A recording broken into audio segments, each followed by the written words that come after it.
সমুদ্রে বেড়াতে গেলে সমুদ্রের ধারে নানা ধরনের কালারফুল মাছ দেখলে কার কার লোভ হয়।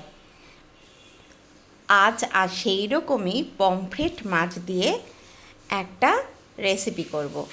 তবে সেই রকম লাল টকটকে কোনো স্পাইসি নয়, এটা হচ্ছে পমফ্রেট পাতুরি। মাছে নুন হলুদ মাখিয়ে রেখে পাতুরি করতে যা যা লাগে, পেঁয়াজ কুচিয়ে নিয়েছি, টমেটো কুচিয়ে নিয়েছি, আর নিয়ে নিয়েছি সর্ষে পোস্ত বেটে।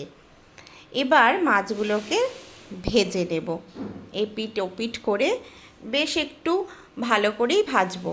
পমফ্রেট একটু নরম মাছ, তাই পাতুরিতে একটু কড়া ভাজলেই ভালো লাগে খেতে। বন্ধুরা, তোমরা কে কোথা থেকে আমার ভিডিও দেখছো, অবশ্যই তোমাদের কাছে অনুরোধ রইল আমার ভিডিও ভালো লাগলে আমার সঙ্গে থাকার। সর্ষের তেল গরম হয়ে গেছে, তার মধ্যে আমি এবার দিয়ে দিলাম কালো জিরে ফোড়ন। কালো জিরের সাথে সাথেই আমি দিয়ে দিলাম কুচিয়ে রাখা পেঁয়াজ। পেঁয়াজ বেশ লাল লাল করে ভাজা ভাজা করব।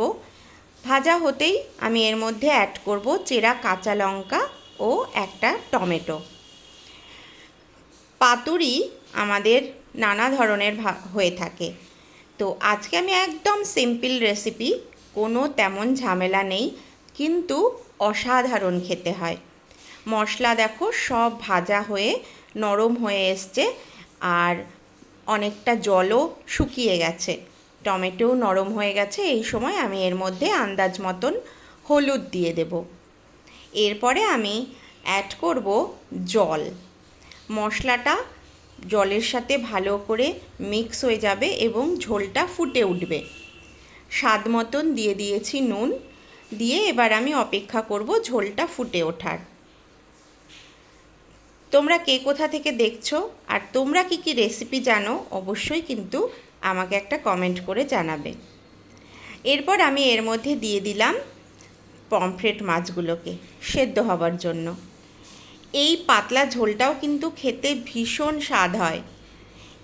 আর বেটে রাখা সর্ষে পোস্ত আমি জলে গুলে নিয়ে ওপর থেকে ছেঁকে ঝোলের মধ্যে দিয়ে দেব। এইবার অপেক্ষা করতে হবে গ্রেভিটা শুকানোর। আমার ঝোল শুকিয়ে গেছে একদম। যে যতটা পরিমাণ ঝোল বা গ্রেভি যাই বলো রাখতে চাও, রাখলেই হয়ে যাবে তৈরি পমফ্রেট পাতুরি। গরম ভাতের সাথে খেয়ে নাও পমফ্রেট পাতুরি।